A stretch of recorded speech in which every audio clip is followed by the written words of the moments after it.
Ladies and gentlemen, karibuni katika episode ya pili ya likapi yetu. Kama bado hujatazama sehemu ya kwanza, basi hakikisha unagusa hicho pop up kinachotokeza juu kabisa upande wa kulia mwa screen mwako ili tuweze kwenda pamoja. Bidada Samin tulipokuwa tumekomea katika episode ya kwanza, alikuwa akimwambia Mwamba Sanogong kwamba na kujua jina lako vizuri tu, ila kwa sababu unajiweza sikuwa nikilitaja jina lako. Ila ukweli ni kwamba bidada hakumbuki kabisa jina la huyu Mwamba. Kumbuka kwamba Mwamba Wicho ni mtu maarufu sana katika mji, na siku leo alikuja katika maeneo ambayo wanauza nyumba, na hapa ndipo ambapo bidada anafanyia kazi. Lakini alipokuwa amefika katika maeneo haya hakuweza kumkuta bidada. Akaanza kagua katika mazingira haya, akagundua kwamba kuna kabati fulani. Akawa nitazama hii kabati kwa ujirani sana. Mwamba akaja kugundua kwamba kuna pesa nyingi sana hapa katika ile kabati. Ndipo akaja kugundua kwamba bidada Samini kumbe ni bonge la bilionea. Lakini wakati anatembea akagundua kwamba kuna ndala hapa za bidada zinatoa harufu kana kwamba hazijawahi kuoshwa kwa kipindi kama cha miaka 10 hivi. Lakini wakati huo kuna wafanyakazi wakawa wameingia, ikabidi kuanza kuzibusu hizi ndala licha kwamba zilikuwa zina harufu mbaya ili asionekane kana kwamba alikuwa anamsema bidada kwa ubaya. Na basi ile nafsi ya yule mdoli ilikuwa imeingia ndani ya huyu mwanamke. Siku ya leo alikuja kugundua kwamba Mwamba Sanogong anashinda katika maeneo haya. Kumbuka kwamba nafsi hii inataka kulipa kisasi. Na ile nafsi ilipoweza kumwona Mwamba anaongea na bidada Samin, basi moja kwa moja ikafikiria kwenda kumzuru huyu mwanamke kwa sababu ni kisasi juu ya kisasi tu. Hasa huu mzimu ukazidi kumfuatilia bidada kila sehemu anayozidi kwenda. Wakati huo kumbuka kwamba bidada ana uwezo wa kuweza kuona mizimu, na akitumiaga ule mwamvuli wake basi ana uwezo wa kujikinga nayo. Kwa anajaribu kuangalia kushoto na kulia, ila mwisho wa siku akagundua kwamba picha zikaanza kunyenyuka zenyewe. Katika harakati za kuendelea kujikinga hapa, akajikuta ile picha imeweza kumkata mkononi mwake. Basi ile damu iliyokuwa inatiririka kutokea mkononi pa bidada ikaanza kuwavutia mashetani wengi sana kutokea sehemu tofauti tofauti. Lakini wakati huo Mwamba Sanogong akawa ametimba katika mitaa hii na kuweza kumsaidia bidada. Lakini Mwamba hata mwenyewe akawa anajiuliza ni kwa nini ameweza kumfuata bidada hapa pasipo hata kujitambua. Mwisho wa siku alivyomkagua bidada katika eneo la bega akagundua kuwa bidada ana alama fulani. Ndio akawa amekumbuka maneno ya yule shetani aliyekuwa amemwambia kwamba akinywa damu ya Taemang basi atakuwa na nguvu sana. Na bidada inaonekana kwamba yeye ndio Taemang, yani huyu mtu ndio mtu ambaye akinywa damu yake atakuwa na nguvu zaidi. Kiuhalisia ni kwamba bidada Samini kutoka alipokuwa mdogo alikuwa apendwi kabisa na marafiki zake. Kiuhalisia bidada kila alipokuwa akipata majanga na kupata makovu, basi mizimu mingi sana ilikuwa ikimfuata na kutaka kumwangamiza. Lakini bidada alikuwa akisaidiwa na bibi yake ambaye alifariki miaka mingi. Lakini leo ndio kwa mara ya kwanza anajitokeza mtu mwingine tofauti na bibi yake kuweza kumsaidia katika kipindi kigumu kama hiki. Akabaki anashangaa sana. Lakini pia bibi yake aliwahi kumwambia kuwa katika maisha yako kuna mtu atakuja na huyo mtu atakuwa anakusaidia, lakini kabla ya hayo yote kuweza kutokea usije ukaruhusu kabisa kuweza kuumia, kwa sababu mimi sio kila wakati nitakuwepo kukusaidia. Hasa huyu Mwamba Sanogong ikabidi kuanza kumpaparukia bidada kwa sababu anajua isa kwamba huyu damu yake ndio ina uwezo wa kusababisha yeye awe na nguvu sana. Lakini mbaya zaidi ni kwamba hawezi kutumia damu ya mtu ambaye ameweza kufunga naye mikataba. Miaka 24 iliweza kupita, alimwaahidi bidada kwamba atakuwa anamlinda kila siku. Sasa leo ikabidi kuanza kumdanganya bidada na kumwambia kwamba je, tunaweza tukavunja ule mkataba uliopita ili tufunge mkataba mpya ambao mimi nitakuwa jirani yako kila wakati na kila saa nitakuwa nakulinda tu. Bidada akasema sawa, hiyo itakuwa imetulia sana. Mwisho wa siku akawa ananyanyua mkono wake kuweza kufunga huo mkataba, lakini akawa anashangaa mbona jamani kama ana haraka sana na huo mkataba kuweza kufungwa, alafu ni kama vile anatamania kitu fulani. Bidada akawa ameshtukia hapa na akawa anakataa kabisa kuweza kusaini mkataba. Mwamba akachukua mkono ule wa bidada na kuanza kujiwekesha mkononi, lakini kwa sababu amejiwekesha yeye mwenyewe manake mkataba unakuwa hujaweza kufungwa. Macho yake yakageuka na kuwa rangi nyekundu. Bidada akagundua kwamba huenda huyu Mwamba akifuta mkataba na mimi kuna kitu ambacho atakuja kukifanikisha kwangu. Kwa hiyo sitaki kufunga naye mkataba kwa sasa hivi. Na basi wakiwa wametoka wameelekea katika kijimgahawa fulani hivi wanapiga story. Bidada akawa anamuuliza huyu jamaa kwamba hivi ni kwa nini mimi mashetani wengi sana wanataka kunitafuna pindi ambapo tu damu yangu inaonekana kuanza kutiririka. Mwamba akaona kwamba anamchelewesha sana huyu bidada, ikabidi kumfungukia ukweli na kumwambia kwamba kama mimi nikiweza kunywa damu yako ni kweli unaweza ukafa, lakini utakapokuwa umezaliwa utazaliwa ukiwa binadamu wa kawaida na utakuwa uwezi kuona mizimu na utakuwa uwindwi kabisa. Bidada ndo akawa amekumbuka kwamba ndio maana jamaa alikuwa anang'aniza kwamba tufute mkataba wa kwanza ili iweze kunitafuna. Nilishangaa yale macho, mbona kama alikuwa na tamaa sana, mkulaji wa watu mshenzi nini. Akawa anaondoka zake. Ile time yuko njiani tu bado anaendelea kurudi nyumbani, ghafla tu kuna mzimu mwingine ukawa umeweza kumvamia, na bahati mbaya ule mwambuli wake ukawa umeanguka kando. Mwamba Sanogong akatimba hapo na kuweza kumsaidia bidada. Bidada akajikuta amechoka mpaka akawa amekati chini yani. Lakini bidada akasema kwamba kama nimeweza kupambana tokea nilipokuwa mdogo mpaka dakika hii nimefikisha miaka zaidi ya 26, siwezi nikakata tamaa kabisa. Nitaendelea kupambana daima na daima. Sitokata tamaa na wala sitokupa maisha yangu wewe. Lakini akawa amemshika Mwamba Sanogong mkono na kumwambia kwa naomba unilinde wewe kaka. Jamaa akamsukuma na kumwambia akamwambia kwamba mimi nakulinda kwa sababu nataka mimi ndio nikukule, mizimu mingine sikukule wewe. Na wakati bidada anaondoka eneo lile akiwa amekasirika sana, kumbe mwamba Wicho ndio yule mwamba wa kwanza kabisa aliyokuwa amemwagizaga bidada kwenda kuchukua kile kipepeo. Tena anajua balaa lote ambalo bidada analipitia kwa wakati huu, akawa anasema kwamba anamuonea huruma binti yule kwa sababu anapitia kipindi kigumu sana. Huyu mwamba Wicho ni demon, ama kwa lugha nyepesi unaweza kusema ni shetani, lakini yeye anataka kufanya matendo mema ili angalau aweze kutoka katika hali hiyo ya ushetani na aje kuwa binadamu wa kawaida. Na kama kawaida mwamba Sun Wukong kila anaporudi huwa anawekaga vitu ovyo ovyo, tabia ambayo mwamba Wicho haipendi kabisa. Lakini mwamba Wicho huwa wakati wote ule mwamba anapofanywa mambo mabaya anakuwaga mpole zaidi, kwa sababu hataki kufanya matendo mabaya, kwa sababu yeye anataka kuiona mbingu na abadilike kuwa binadamu wa kawaida. Na Wicho alipofika tu akasema kwamba kwa sababu bidada Samin aliweza kukufungulia katika ile miuli mitano kwa kuzima ile mishumaa, basi anatakiwa kupambana na kuhangaika sana kwa kipindi hiki, lakini hii kitu ni hatari zaidi kwake. Lakini wakati huu mwamba Sun Wukong alikuwa akitengeneza ule mwamvuli wa bidada ambao unamlinda yeye na mizimu. Akasema kwamba ngoja nimpelekee kwanza huo mwamvuli bidada. Kaenda akapanda juu ya ghorofa, kisha akaanza kusukuma ule mwamvuli taratibu kwa kutumia uwezo wake wa kimiujiza, na ule mwamvuli ukawa umeweza kumfikia bidada, lakini akaweza pia kupiga mabomu ambayo yakaenda kutimua mizimu yote ilikuwa jirani na bidada wakati huu. Kesho yake mapema bidada akiwa amewahi ofisini, kwa maana bidada Samin akashangaa kupokea ujumbe kuwa eti siku ya jana kuna mwamba mmoja maarufu sana alikuja kumtembelea. Alipojaribu kuuliza picha yake huyo mtu alipoweza kuoneshwa tu, akakumbuka kwamba huyu jamaa ndio yule udogoni aliyekuwa amempatia masharti ya kwamba aende katika mlima. Ili bidada kujihakikishia, je, huyu jamaa ndio yeye au sio yeye, kabidi kuelekea katika hilo tamasha ambalo mwamba huwa analiongoza. Akafika pale na kuingia katika maiki, kisha akatoa ile bandeji yake katika eneo la mkono na damu ikaanza kuwavutia mizimu. Baada ya mizimu tu kuweza kufika katika maeneo haya, akatumia mwamvuli wake kuweza kuwazuia. Kama kawaida ya mwamba Wicho huwa ni mwenye huruma sana, akaweza kumsaidia bidada kwa mara nyingine. Na bidada alipoweza kuona huu uwezo wa Wicho ndo akakumbuka kuwa huyu ndio yule mwamba wa kipindi kile cha udogoni. Kamfuata jamaa akamwambia kuwa nataka uniambie jina la mwamba Sun Wukong, lakini kwa sababu mwamba hajataka kumwambia kila kitu bidada, basi akamwambia kuwa kuna vitu kwanza natakiwa nikufanyie ili niweze kuambia jina la huyo jamaa. Akamtoa pale na kumpeleka katika maeneo fulani hivi. Katika maeneo haya kuna chungu ambacho kinaonesha maisha yaliyopita na maisha yajayo. Lakini alipokuwa akitazama katika maisha yaliyopita, akaja kugundua kwamba yeye Samin alikuwa akimkisi mwamba Sun Wukong katika miaka hiyo. Bidada mpaka akajishika lipsi zake, yani mimi nimewahi kukisi na huyu jamaa, imekaje kaje hivi. Lakini mwamba Wicho akatimba hapa na kidubudo fulani hivi, akamkabidhi bidada na kumwambia kwamba hebu utakishika hiki. Na huku upande wa pili mwamba Sun Wukong alikwenda kukutana na general mmoja anafahamika kama General Don. Lakini wakati huu yuko na huyu General Don, basi akajitokeza mwamba mmoja anayefahamika kama PK. Huyu jamaa ni mtu maarufu kweli kweli na anapendwa sana na watoto wa kike. Mwamba PK alipoweza kumwona tu mwamba Sun Wukong akaanza kumwambia kwamba hivyo wewe unashindwa kutumia nguvu zako vizuri. Angalia mimi watoto wa kike wanavyonipenda. Kila mtoto wa kike hapo nimehakikisha kwamba nimechukua nguvu zake kuhakikisha kwamba anajilinda zaidi katika hali yangu ya ushetani. Nyakati za usiku mwamba Sun Wukong akawa analejea nyumbani na moja kwa moja akaenda kupitia kwa bidada kuhakikisha kwamba je, kitoweo chake kiko salama kabisa, kwa sababu hicho anakilinda kwa sababu ndicho ambacho kitakwenda kumpatia nguvu zaidi. Lakini bidada akasema kuwa anataka kwenda kupata msosi pamoja na watoto yatima na watu wengine katika jamii. Mwamba akasema haina shida, hata mwenyewe anatamani kuelekea huko. Basi wakawa wameelekea kwa pamoja. Na wakati huo walikuwa wakiwatazama watu ambao wengine ni kapo, watu wengine ambao wana wapenzi, watu wengine ambao wana familia. Akawa anamwambia bidada kwamba hivi unaonaje na wewe ufe, alafu mimi nikisha kukula tu wewe utakuja kuzaliwa miaka ya mbele sana, utakuja kuishi maisha mazuri kama haya ambayo watu wengine wanaishi. Bidada akasema kuwa hata kama dunia nzima ingenichukia, ningekuwa na mikosi na malaana kama yote, lakini bado ningepambania kuendelea kuishi. Hakuna mpumbavu yoyote ambaye naweza nikampatia maisha yangu mimi eti nije kuzaliwa siku za mbele. Hizi nilizo nazo nataka niziishi na za mbele nitakuja kuziishi. Sasa kama unakumbuka Wicho alikuwa amempatia bidada kitu fulani. Kumbe hichi kitu alikuwa anataka amvishe huyu jamaa. Na baada ya kumvisha tu jamaa atakujikuta anaingia katika kifungo na atakuwa hana uwezo kabisa wa kuendelea kufanya mambo yake. Na ili aweze kumshawishi mwamba aweze kuvaa hichi kitu, akasema kuwa katika mara ya kwanza kwenye maisha yangu naweza kumpatia mtu zawadi, basi ni wewe. Naomba uivae hii zawadi yangu. Basi jamaa akawa amechukua ile zawadi, lakini bidada akawa anakumbuka maelekezo ambayo Wicho alikuwa amempatia kwamba Sun Wukong akivaa tu ile zawadi ambayo utakuwa umempatia, basi atakuwa hapo ni mtumwa wako, na kama akivunja masharti yako basi utakuwa na uwezo wa kumpatia adhabu kubwa sana na yeye atakuwa anaitii. Lakini mwamba baada ya kuiangalia sana hii zawadi hakuivaa, ila akaiweka mfukoni mwake na kuondoka. Bwana sasa usiku wa leo kuna kapo fulani hivi imetoka kufunga ndoa na wakawa wamenunua nyumba ambayo waliuziwa na bidada Samin. Kumbuka kwamba bidada Samin anahusika katika kampuni inayohusu uuzaji wa nyumba. Lakini walipokuwa wameingia ndani ya hii nyumba akaja kushangaa kuona kwamba kuna picha ambazo macho yake yanatikisika. Ikabidi kuogopa sana. Lakini bidada alitaka kukimbia, ghafla tu akawa amerudi na kuitazama hii picha mara mbili. Hii picha ikaanza kuzungumza kwamba naomba unioe mimi. Kisha ikawa imemeza bidada na kumuigiza ndani ya ile picha. Mume mtu akaenda kulalamika kwa bidada Samin na kuuliza kwamba ni nyumba ipi ambayo umeweza kuniuzia, ikiwa nyumba hiyo mke wangu tokea ameingia anashindwa kutoka na haeleweki wapi alipoingilia. Naye bidada Samin ikabidi kuanza kuisogelea ile picha kuiangalia mara mbili. Ghafla tu ile picha ikawa imeweza kummeza. Mfanyakazi wake pekee ndo akawa amebakia. Huyu kaka mfanyakazi yeye alichokifanya ni kuibeba tu ile picha na kuondoka nayo na kuirudisha huko katika maeneo ya ofisini. Sasa kawa elewi bidada wapi alikoelekea. alikoelekea? Sasa Mwamba Sanogonge siku ya kesho yake ametimba ofisini kwa bidada, anakuja kuulizia wapi bidada alikoelekea, lakini Mwamba akasema kwamba bidada amepotea katika namna ya kimiujiza, hata sielewi kabisa. Mwamba Sanogonge akagundua nini ambacho kinaendelea, haraka sana akaanza kupepesa macho hapo ofisini. Kumbuka kwamba huyu jamaa ni mtata vibaya mno. Akaja kugundua kwamba kuna picha, ile picha akaichukua na moja kwa moja akaipeleka kwa Mwamba PK. Lakini PK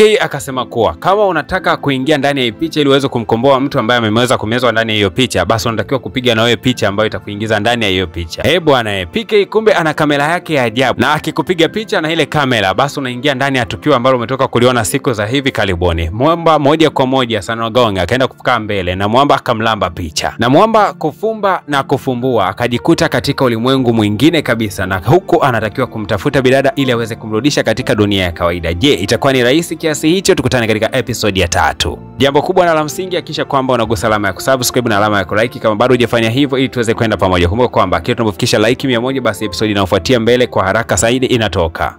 Tangazo. PVP Media Max kupitia kitengo chake cha IT tunatoa huduma zifuatazo: tunarekodi na kurusha live ibada, sherehe, mikutano na semina kwa kutumia vifaa vya kisasa na vyenye ubora wa kimataifa. Ukifanya kazi nasi utajionea tofauti mkubwa. Pia tunafungua akaunti za YouTube za kulipwa ndani ya muda wa siku 15. Tunafungua akaunti za makanisa, vikundi vya sanaa, watu binafsi na taasisi zote. Chaneli zote zinakuwa na vigezo na kusajiliwa kwa majina ya muhusika, Lela pamoja na TRA. Pia tunatoa msaada kwa wanaohitaji kusajili chaneli zao katika mifumo rasmi ya TCRA. Na pia tunatoa mafunzo ya uendeshaji wa YouTube na usimamizi kwa siku 30 tu. Ada ya kujiunga na grupu la mafunzo ni shilingi 50,000 tu. Kwa mawasiliano zaidi wasiliana nasi kupitia email pvpmediacompany@gmail.com au kwa WhatsApp namba 0622113984. PVP Media tunasema YouTube ni ajira na bosi ni wewe mwenyewe.